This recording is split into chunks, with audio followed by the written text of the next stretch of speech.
विरासत। नाजायज संबंध के चलते जब कटघरे में खड़ा हुआ, कई दिनों से एक बात मन में बार बार उठ रही है कि इंसान को शायद अपने कर्मों का फल इस जीवन में ही भोगना पड़ता है। यह बात नहीं है कि मैं टेलीविजन में आने वाले क्राइम और भक्ति प्रधान कार्यक्रमों से प्रभावित हो गया हूं। यह भी नहीं है कि धर्म ग्रंथों का पाठ करने लगा हूं, न ही किसी बाबा का भक्त बना हूं। यह भी नहीं कि पश्चाताप की महत्ता नए सिरे में समझ आ गई हो। दरअसल बात यह है कि इन दिनों मेरी सुपुत्री राशि का मेलजोल अपने सहकर्मी रमन के साथ काफी बढ़ गया है। मेरी चिंता का विषय रमन का शादीशुदा होना है। राशि एक निजी बैंक में मैनेजर के पद पर कार्यरत है। रमन सीनियर मैनेजर है। मेरी बेटी अपने काम में काफी होशियार है, परंतु रमन के साथ उसकी नजदीकी मेरी घबराहट को डर में बदल रही थी। मेरी पत्नी शोभा बेटे के पास न्यू जर्सी गई थी। अब वहां फोन करके दोनों को क्या बताता। स्थिति का सामना मुझे स्वयं ही करना था। आज मेरा अतीत मुझे अपने सामने खड़ा दिखाई दे रहा था। मेरा मुजफ्फरनगर में नया नया तबादला हुआ था। परिवार दिल्ली में ही छोड़ दिया था। वैसे भी शोभा उस समय गर्भवती थी। वरुण भी बहुत छोटा था और शोभा का अपना परिवार भी वहीं था, इसलिए मैंने उनको यहां लाना उचित नहीं समझा था। वैसे भी 2 साल बाद मुझे दोबारा पोस्टिंग मिल ही जानी थी। गांधी कॉलोनी में एक घर किराए पर ले लिया था मैंने। वहां से मेरा बैंक भी पास पड़ता था। पड़ोस में भी एक नया परिवार आया था। एक औरत और तीसरी या चौथी में पढ़ने वाले 2 जुड़वां लड़के। मेरे बैंक में काम करने वाले रमेश बाबू उसी मोहल्ले में रहते थे। उनसे ही पता चला था कि वह औरत विधवा है। हमारे बैंक में ही उसके पति काम करते थे। कुछ साल पहले बीमारी की वजह से उनका देहांत हो गया था। उन्हीं की जगह उस औरत को नौकरी मिली थी। पहले अपनी ससुराल में रहती थी, परंतु पिछले महीने ही उनके तानों से तंग आकर यहां रहने आई थी। बच कर रहना विनय जी, बड़ी चालू औरत है, हाथ भी नहीं रखने देती। जाते जाते रमेश बाबू ये बताना नहीं भूले थे, शायद उनकी कोशिश का परिणाम अच्छा नहीं रहा होगा, इसीलिए मुझे सावधान करना उन्होंने अपना परम कर्तव्य समझा। सौजन्य हमें विरासत में मिला है और पड़ोसियों के प्रति स्नेह और सहयोग की भावना हमारी अपनी कमाई है। इन तीनों गुणों का हम पुरुष वर्ग पूरी ईमानदारी से जतन तब और भी करते हैं जब पड़ोस में एक सुंदर स्त्री रहती हो। इसलिए पहला मौका मिलते ही मैंने उसे अपने सौजन्य से अभिभूत कर दिया। ऑफिस से लौटकर मैंने देखा वह सीढ़ियों पर बैठ हुई थी। आप यहां क्यों बैठी हैं? मैंने पूछा। जी सर, मेरी चाबी कहीं गिर गई है, बच्चे आने वाले हैं, समझ नहीं आ रहा क्या करूं। आप परेशान ना हो, आओ मेरे घर में आ जाओ जी। मेरा मतलब है आप अंदर चलकर बैठिए, तब तक मैं चाबी बनाने वाले को लेकर आता हूं जी। मैं यही इंतजार कर लूंगी, जैसी आपकी मर्जी। थोड़ी देर बाद रचना जी के घर की चाबी बन गई और मैं उनके घर में बैठकर चाय पी रहा था। आधे घंटे बाद उनके बच्चे भी आ गए। दोनों मेरे बेटे वरुण की ही उम्र के थे। पल भर में ही मैंने उनका दिल जीत लिया। जितना समय मैंने शायद अपने बेटे को नहीं दिया था, उससे कहीं ज्यादा मैं अखिल और निखिल को देने लगा था। उनके साथ क्रिकेट खेलना, पढ़ाई में उनकी सहायता करना, रविवार को उन्हें लेकर मंडी की चाट खाने का तो जैसे नियम बन गया था। रचना जी अब रचना हो गई थी। अब किसी भी फैसले में रचना के लिए मेरी अनुमति महत्वपूर्ण हो गई थी। इसीलिए मेरे समझाने पर उसने अपने दोनों बेटों को स्कूल के बाकी बच्चों के साथ पिकनिक पर भेज दिया था। सरकारी बैंक में काम हो न हो, हड़ताल तो होती ही रहती है।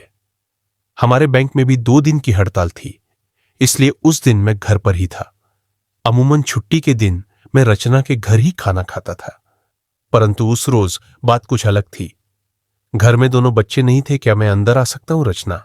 अरे विनय जी, अब क्या आपको भी आने से पहले इजाजत लेनी पड़ेगी? खाना खाकर दोनों टीवी देखने लगे। थोड़ी देर बाद मुझे लगा रचना कुछ असहज सी है। क्या हुआ रचना, तबीयत ठीक नहीं है क्या? कुछ नहीं, बस थोड़ा सिर दर्द है। अपनी जगह से उठकर मैं उसका सिर दबाने लगा। सिर दबाते दबाते मेरे हाथ उसके कंधे तक पहुंच गए। उसने अपनी आंखें बंद कर ली।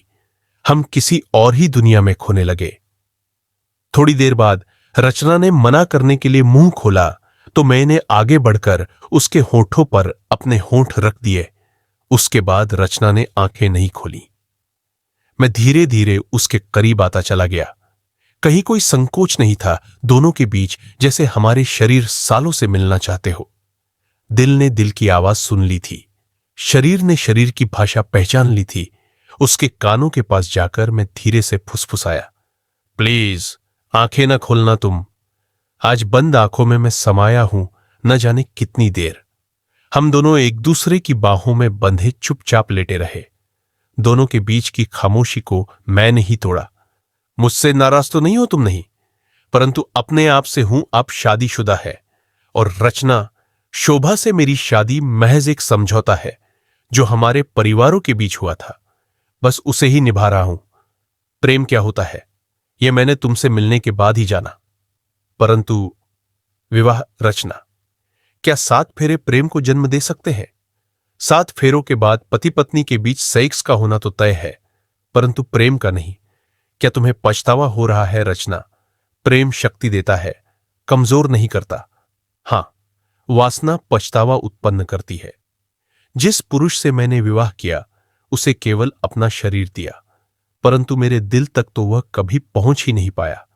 फिर जितने भी पुरुष मिले उनकी गंदी नजरों ने उन्हें मेरे दिल तक आने ही नहीं दिया। परंतु आपने मुझे एक शरीर से ज्यादा एक इंसान समझा। इसीलिए वह पुराना संस्कार जिसे अपने खून में पाला था कि विवाहेतर संबंध नहीं बनाना, आज टूट गया। शायद आज मैं समाज के अनुसार चरित्रहीन हो गई। फिर कई दिन बीत गए। हम दोनों के संबंध और प्रगाढ़ होते जा रहे थे। मौका मिलते ही हम काफी समय साथ बिताते, एक साथ घूमना फिरना, शॉपिंग करना, फिल्म देखना और फिर घर आकर अखिल और निखिल के सोने के बाद एक दूसरे की बाहों में खो जाना दिनचर्या में शामिल हो गया था। ऑफिस में भी दोनों के बीच आंखों ही आंखों में प्रेम की बातें होती रहती थी। बीच बीच में मैं अपने घर आ जाता और शोभा के लिए और दोनों बच्चों के लिए ढेर सारे उपहार भी ले जाता। राशि का भी जन्म हो चुका था। देखते ही देखते 2 साल बीत गए। अब शोभा मुझ पर तबादला करवा लेने का दबाव डालने लगी थी। इधर रचना भी हमारे रिश्ते का नाम तलाशने लगी थी। मैं अब इन दोनों औरतों को नहीं संभाल पा रहा था। 2 नावों की सवारी में डूबने का खतरा लगातार बना रहता है। अब समय आ गया था किसी एक नाव में उतर जाने का। रचना से मुझे वह मिला जो मुझे शोभा से कभी नहीं मिल पाया था, परंतु यह भी सत्य था कि जो मुझे शोभा के साथ रहने में मिलता वह मुझे रचना के साथ कभी नहीं मिल पाता, और वह था मेरे बच्चे और सामाजिक सम्मान। यह सब कुछ सोचकर मैंने तबादले के लिए आवेदन कर दिया। तुम दिल्ली जा रहे हो? रचना को पता चल गया था, हालांकि मैंने पूरी कोशिश की थी उससे यह बात छिपाने की। बोला, हां, वह जाना तो था ही और मुझे बताने की जरूरत भी नहीं समझी। देखो रचना, मैं इस रिश्ते को खत्म करना चाहता हूं, पर तुम तो कहते थे कि तुम मुझसे प्रेम करते हो। हां, करता था, परंतु अब नहीं करते। तब मैं होश में नहीं था, अब हूं। तुम कहते थे शोभा मान जाएगी, तुम मुझसे भी शादी करोगे। अब क्या हो गया? तुम पागल हो गई हो क्या? एक पत्नी के रहते क्या मैं दूसरी शादी कर सकता हूं?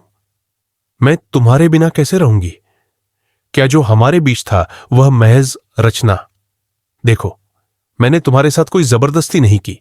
जो भी हुआ उसमें तुम्हारी भी मर्जी शामिल थी। तुम मुझे छोड़ने का निर्णय ले रहे हो, ठीक है, मैं समझ सकती हूं। तुम्हारी पत्नी है, बच्चे हैं। दुख मुझे इस बात का है कि तुमने मुझे एक बार भी बताना जरूरी नहीं समझा। अगर मुझे पता नहीं चलता तो तुम शायद मुझे बिना बताए ही चले जाते। क्या मेरे प्रेम को इतने सम्मान की अपेक्षा नहीं करनी चाहिए थी तुम्हें? मुझसे किसी तरह की अपेक्षा नहीं करनी चाहिए थी। मतलब तुमने मेरा इस्तेमाल किया और अब मन भर जाने पर मुझे हां किया जाओ, क्या कर लोगी? मैंने मजा किया तो क्या तुमने नहीं किया? पूरी कीमत चुकाई है मैंने। बताऊं तुम्हें कितना खर्चा किया है। मैंने तुम्हारे ऊपर कितना नीचे गिर गया था, मैं कैसे बोल गया था मैं वह सब। यह मैं भी जानता था कि रचना ने कभी खुद पर या अपने बच्चों पर ज्यादा खर्च नहीं करने दिया था। उसके अकेलेपन को भरने का दिखावा करते करते मैंने उसी का फायदा उठा लिया था। मैं तुम्हें बताऊंगी कि मैं क्या कर सकती हूं। आज जो तुमने मेरे साथ किया है वह किसी और लड़की के साथ ना करो। इसके लिए तुम्हें सजा मिलनी जरूरी है। तुम जैसा इंसान कभी नहीं सुधरेगा। मुझे शर्म आ रही है कि मैंने तुमसे प्यार किया। उसके बाद रचना ने मुझ पर रेप का केस कर दिया। केस की बात सुनते ही शोभा और मेरी ससुराल वाले और परिवार वाले सभी मुजफ्फरनगर आ गए। मैंने रो रो कर शोभा से माफी मांगी। अगर मैं किसी और पुरुष के साथ संबंध बनाकर तुमसे माफी की उम्मीद करती तो क्या तुम मुझे माफ कर देते? विनय में एकदम चुप रहा। क्या जवाब देता? चुप क्यों हो, बोलो। शायद नहीं। शायद? हा हा हा, यकीनन तुम मुझे माफ नहीं करते। पुरुष जब बेवफाई करता है तो समाज स्त्री से उसे माफ कर आगे बढ़ने की उम्मीद करता है, परंतु जब यही गलती एक स्त्री से होती है तो समाज उसे कईर नाम दे डालता है। जिस स्त्री से मुझे नफरत होनी चाहिए थी, मुझे उस पर दया भी आ रही थी और गर्व भी हो रहा था, क्योंकि इस पुरुष दंभी समाज को चुनौती देने की कोशिश उसने की थी। तो तुम मुझे माफ नहीं, मैं उसके जैसी साहसी नहीं हूं। लेकिन एक बात याद रखना, तुम्हें माफ एक मां कर रही है, एक पत्नी और एक स्त्री के अपराधी। तुम हमेशा रहोगे। शर्म से गर्दन झुक गई थी। मेरी पूरा मोहल्ला रचना पर थू थू कर रहा था। वैसे भी हमारा समाज कमजोर को हमेशा दबाता रहा है। फिर एक अकेली जवान विधवा के चरित्र पर उंगली उठाना बहुत आसान था। उन सभी लोगों ने रचना के खिलाफ गवाही दी जिनके प्रस्ताव को उसने कभी न कभी ठुकराया था। अदालत में रचना केस हार गई थी। जज ने उस पर मुझे बदनाम करने का इल्जाम लगाया।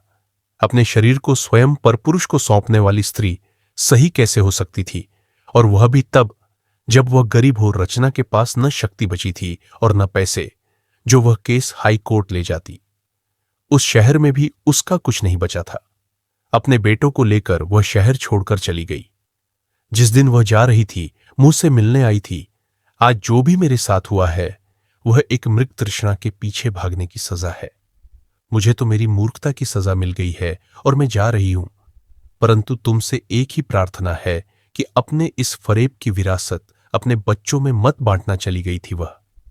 मैं भी अपने परिवार के साथ दिल्ली आ गया था। मेरे और शोभा के बीच जो खालीपन आया था वह कभी नहीं भर पाया। सही कहा था उसने, एक पत्नी ने मुझे कभी माफ नहीं किया था।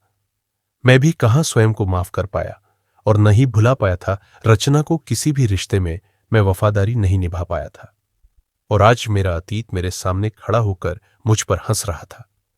जो मैंने आज से कई साल पहले एक स्त्री के साथ किया था वही मेरी बेटी के साथ होने जा रहा था।